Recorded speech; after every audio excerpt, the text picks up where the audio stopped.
Workers of Next Cameroon have staged a protest demanding for better working conditions, the respect of the labor code, as well as settlement of unpaid salaries. Find out tonight what management has to say about the protest. And floods have begun occurring in some parts of the economic capital, Douala. Our special attention is tilted towards Grand Hangar in Bonaberi, Douala 4, where inhabitants lament that life has become a nightmare due to recurrent floods, a situation that has been compounded with heavy rainfall. Those are top stories. Good evening and thanks for joining us. You're watching the primetime newscast on STV. Just as we told you in the headlines, some workers of Next Cameroon have today staged a protest in front of the company's headquarters here in the economic capital, Douala. They are decrying unpaid salaries, the respect of the labor code, as well as other grievances. But management says that these workers do not have legal basis and that the company has been faithful with its payment. Katrin Connor was there and now reports. Some workers of the Cameroon-based telecommunication company Next and Telecommunication, in its popular acronym Nexter, have taken to the streets of Douala this day, demanding the amelioration of their working conditions and the payment of allowances and arrears. Why we are outside today is there are two things involved. Once you are a worker, you have dreams, you have aspirations, you have a career that you're pursuing. But in the long run, when you see it and you see that it's not in conformity with the law, it keeps you frustrated. And when you want to talk, and then the other party is not ready to like come into a negotiating terms with you, there are two things that motivate a worker: the working environment and remuneration. But if the remuneration is not even good, the working environment should be good. All we ask for that all the laws stipulated in the labor code should be respected. That is what we are asking for. We are asking the normal rights that a worker and each and every individual is asking for, so that he or she can work in a perfect and conducive environment with ameliorations with the process of time. That's all we are asking for. Reacting to these disgruntled workers, the corporate manager of Nexter refused on not being aware of the strike action. This morning, a few staff appeared to be on strike with their complaints, which we all were like kind of surprised, because these complaints were never raised at the level of the management, studied before ever they take it to the public place. So notwithstanding the few staff who were on strike, you must have seen also that a majority of workers were at their different desks doing performing their daily tasks. So we can't talk about the strike in next year, but the fact that a few staff we found outside there, and the majority of workers are at their desks doing their daily activities and they're going around business as usual. With placards in hands with inscriptions like, "We demand the respect and compliance of the collective agreement for telecommunication in Cameroon, the reinstitution of paid vacation," amongst others. The strike action, which began years ago, is said to have occurred in other regions of the country where the telecommunication company is found. As the second ordinary session of Parliament for the 2020 legislative year continues in Yaoundé, 3 members of Parliament have forfeited their positions as MPs, choosing to become mayors following double victories in the February 9 municipal and legislative elections. Amongst them is Patricia Ndam-Joya of the Cameroon Democratic Union. John Paul Sama tells us in the following report that they have been replaced with their alternates following the principle of incompatibility. His report. The 10th legislative session is progressing in Yaoundé without 3 parliamentarians duly voted for by their constituents. The President of the National Assembly, Kalvayege Jibril, announced on the opening of the June session that Patricia Tomaino Ndam-Joya has tendered in her resignation from the Assembly after 2 mandates. The 51-year-old chose the post of mayor for Fumban, ceding her spot to her suppliant, Peyu Odile Tankwa, who is now tasked with making the voice of her constituent heard. The same can be said for Ernest Abiasu, who steps in to occupy the spot of Usmanu Sali, who abandons his legislative duties to also take up control of the Pitwa Council in the North region. These two are from the FSNC party of Issa Chiroma Bakari. The last resignation, still from the same party, is that of Bubakari Jida, who steps down for Amadou Mohamedou, and his next task after the hemicycle will be as the mayor of the Mayo Ula, still in the north region of the country. These parliamentarians were forced to give up their seats at the assembly in compliance with the law on the accumulation of functions, which states that the mandate of a parliamentarian is incompatible with the function of a mayor, city mayor, as well as a board of director post in a public or parapublic enterprise or sector. Our series on COVID-19 in neighborhoods here in the economic capital Douala. And tonight we are focusing on the Bepanda neighborhood, one of the largest quarters here in the economic capital Douala. Inhabitants there continue to live in precarious health conditions despite the dangers posed by the coronavirus. The situation has been compounded by the non-respect of barrier measures as well as the absence of potable water in the area. Ladunet Oni was there and our reports. Avoiding crowd, according to the Center for Diseases Control and Prevention, is one of the ways by which the COVID-19 can be prevented. However, respecting these laws in areas of overpopulation like markets and some neighborhoods is not at all evident. At the Bepanda Bonewunda market in the Douala 5 municipality, users of the market can still be spotted in close proximity without face mask.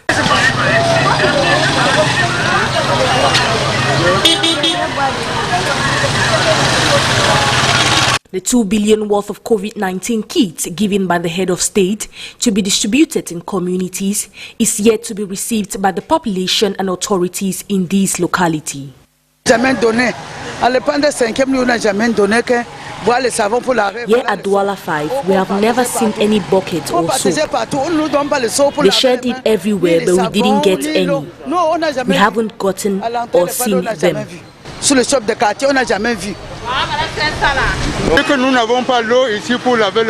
We don't have water to wash our hands.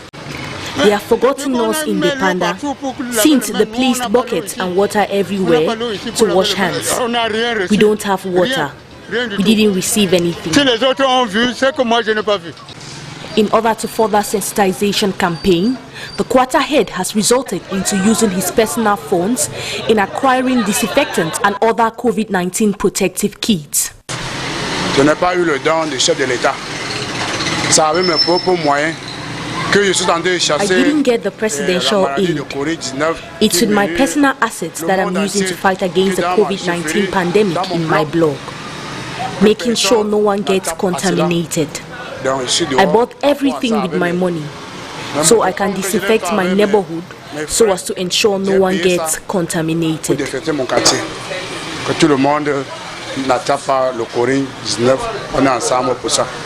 Inhabitants in this area have blamed the laxity in respecting barrier measures on the absence of the forces of law and order in ensuring these measures are scrupulously followed. For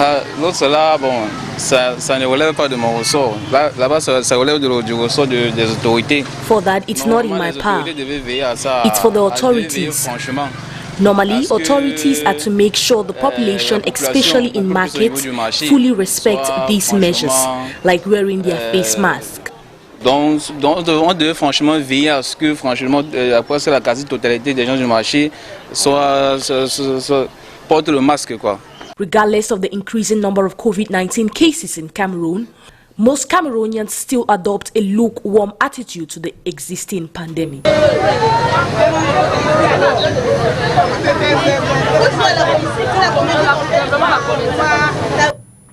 For the second consecutive year, the Norwegian Refugee Council has declared the separatist conflict in the northwest and southwest regions of Cameroon the most neglected in the world.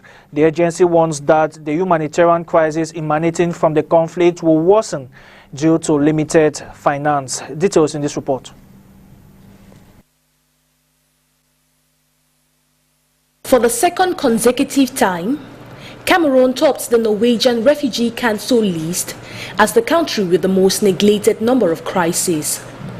The country is plagued with the constant attack from terrorist group Boko Haram in the north, a violent conflict in the two English-speaking regions, and a Central African refugee crisis. Ineffective conflict resolutions, global news silence, and a massive aid funding shortfall all contributed to the country topping this year's list. The record, which was published on Tuesday, 9th of June, included other countries like the Democratic Republic of Congo, Burkina Faso, Burundi, Venezuela, Mali, South Sudan, Nigeria, Central African Republic, and Niger.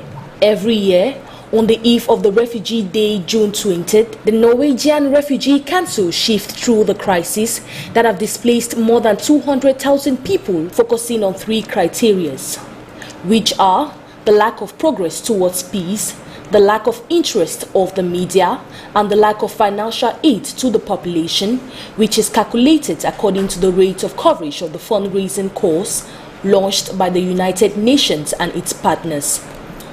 Humanitarian crises in these countries are expected to worsen throughout 2020, compounded with the global coronavirus pandemic that is causing more hardship to millions of inhabitants. At a time when attention is geared towards fighting the coronavirus in Cameroon, measles is gradually spreading in the country, with 3,000 cases already recorded. In the upcoming report, Katrin Kone tells us that 11 people have died so far. Measles is gradually gaining ground on the Cameroon soil, while all eyes are focused on the COVID-19 pandemic. The latest reports on the epidemic by the expanded program on immunization as of May 25, 2020 clearly shows a steady increase in cases of measles in Cameroon. About 3,000 cases of measles have been recorded, with over 1,224 confirmed cases, 78 health districts out of the 180 centers in the country. The regions affected include the Adamawa, Center, East, Far North region, the North, West, and the South region of the country. Though being neglected, an intense investigation by Olive Atangana, a journalist, shows that the measles epidemic continues to kill many children. She added that 11 deaths have already been recorded, 4 in Kribi, 2 in Kashiga and Kolofata, 1 in Betari Oya, Awai. The fatality rate of the epidemic stands at 0.93%. The disease is said to be experiencing an ascending curve in Cameroon. In July 2019, the country detected 1,065 cases of measles with 5 deaths. 2 months later, the number increases to 1,224.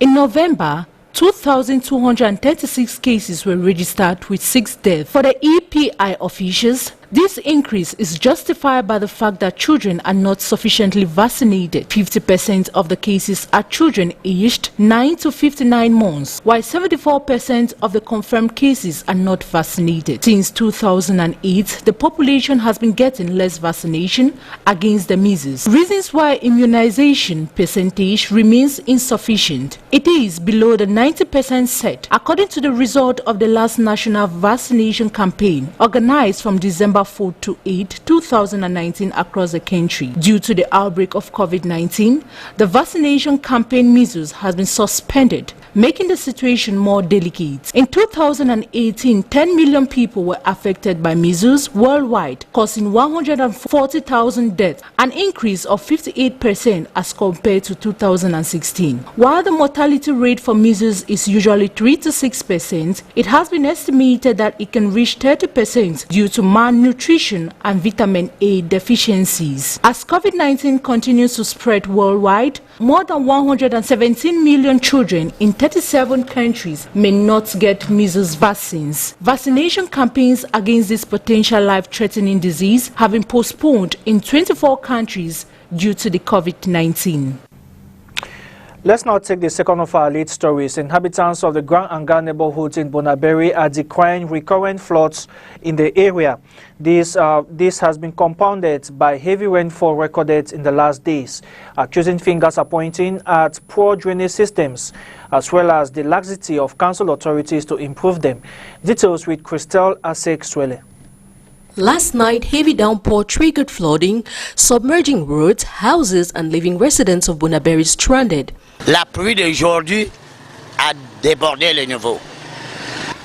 Today's rain overflowed its level. This area is always flooded because the drainage has not been cleaned. If the drainage is cleaned, we might not experience what we experience today. Je ne crois pas que la qualité que j'ai vue aujourd'hui, ça peut encore avoir lieu. Residents are urging the government to improve the drainage infrastructures. It took just one night of downpour for the water level to rise. These residents couldn't believe their eyes. If you take this stretch of road up to Mabanda, it is something else. There is a water passage whether it rains or not. Water stands. This is due to the bad drainage system and the poor execution of works done here. C'est aujourd'hui que c'était grave. Today's downpour was serious. Almost all of Bonaberi is flooded. The water level was almost 1 meter. When I played with residents whose houses are close to gutters to clean up, no one listens. Harboring most IDPs from northwest and southwest crisis regions, Bonaberi is one of the most densely populated neighborhoods in Douala, with over 395,000 inhabitants. The rains this year are accompanied with the global novel coronavirus pandemic challenges like respecting protocols, making the situation compound. It's not over yet, as forecasters state that the rains just started.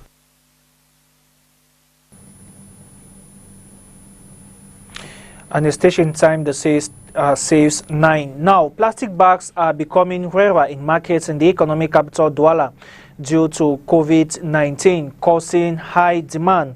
The scramble for these bags has triggered a hike in prices, though authorities had banned them due to their dangerous effects on the environment. More in this report. Widely used disposable plastic bags have become scarce and expensive in some markets in the city of Douala. Traders have affirmed the situation is as a result of the coronavirus. It has become scarce in the market since the outbreak of coronavirus. A plastic bag we used to buy at 600 francs CFA is now sold at 1,300 francs CFA. It is very expensive. To another, the prices of the ones available varies in terms of their sizes. We hear the big size plastic bag costs 1,300 francs CFA and the small size 600 francs. Before, the smaller size was 300 and the big size 500 francs CFA. It has been years since the Cameroonian government banned the sale and use of non-biodegradable plastic bags, a move that was intended to stem the proliferation of plastic pollution. But the ban was not strictly implemented as traders kept on using the plastic bags despite the dangers it poses. Sports athletes have been warned to avoid local tournaments and carry out light warm-up sessions on their own in a bid to avoid catastrophic health concerns. This follows the shocking death of a player on Tuesday in Yaoundé, the player who plays for Tonel Club of Yaoundé. Details with John Paul Sama. Professional football players in Cameroon have been cautioned to avoid engaging in tough physical activities like playing football without a prior medical checkup in a bid to avoid catastrophic incidents which could cost their lives. We have told players to not engage themselves in playing football during this period. They were also told to carry out light sports like running, aerobics, playing around with the ball, because when you are not surveyed by a health expert, it can lead to some complications, because it's now more than 2 months that they stopped playing football, and it is not for sure that physical examinations are done before the start of intense activities. Pour ne pas parler de tests médicaux avant de reprendre l'activité intense. The death of one professional player this Tuesday in Yaoundé has raised questions on the poor state of medical examinations carried out on these players. Ça remet également en cause le problème This brings to light the problem of medical examinations in general, because I've done a tour of some clubs in Cameroon for the past 3 years now, and most of them don't do medical checkups at the start of the season. They just sign the medical certificate without consulting the players. All this has to be thoroughly reviewed by the powers that be.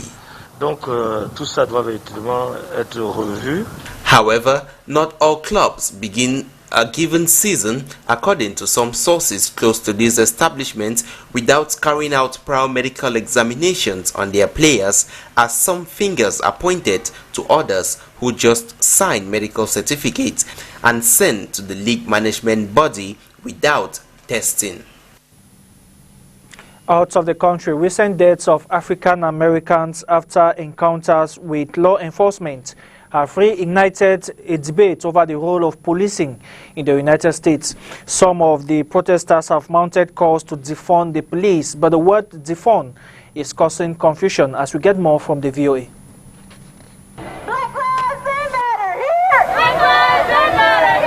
Outraged over the death of George Floyd and other black Americans during police encounters, a growing number of protesters are calling for dismantling the current system of policing in the United States.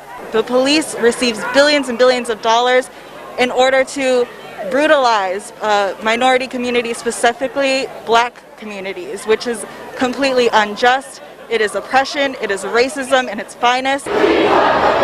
With defund the police becoming a rallying cry, there's growing debate over what that might mean. The dictionary definition of the word is to withdraw funding from. But advocates say, though, it's not about eliminating police departments, but instead diverting funds away from what they consider a militarized force, long accused of racism. It means making sure that the resources that we put into the police that could be better spent on public health and social workers and public services that our communities desperately need are getting those funds, as opposed to just going to the police, which are driven primarily in a lot of ways by violence. But not all protesters agree with the broad slogan. We can weed out the bad and keep and bring in the good, then I prefer that. I want to be able, if I need them, to call them. Still, the movement is gaining steam. Los Angeles and New York officials have promised to cut their police budget, and the city council in Minneapolis, where Floyd died, has vowed to disband their police department. Our commitment is to end our city's toxic relationship with the Minneapolis Police Department, to end policing as we know it. It has been done before. Advocates point to Camden, New Jersey, for years considered one of the deadliest cities in the U.S., disbanded and rebuilt their entire police department in 2013. Violent crime rates declined significantly since. Such a major reform just requires a bold reimagining of the status quo, says Professor Justin Hansford. The thing with segregation, some people thought, wait, this is our way of life. Isn't it better if we're separate? You know, we've been like this for decades, but we were able to fight against segregation. And similarly, I think today with policing, the idea of abolishing it, it encourages us to think about replacing it with a better system. But opponents to defunding say a one-size-fits-all approach to police reform is a bad idea. If leadership has failed, management has failed, culturally the department hasn't properly served its residents, then yes, it should be revamped or restructured. But to just simply say, we're going to dismantle, then what's your plan? And not all police departments are created the same. You can't just do a broad brush.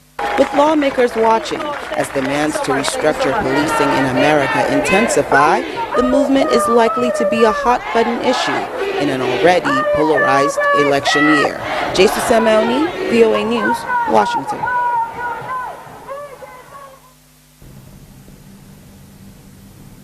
And that does it for the primetime newscast on STV. Thank you very much for watching. More news comes up at 8 p.m. in the French language with Leila Wenganzo. From the entire news and production team in Douala, good night.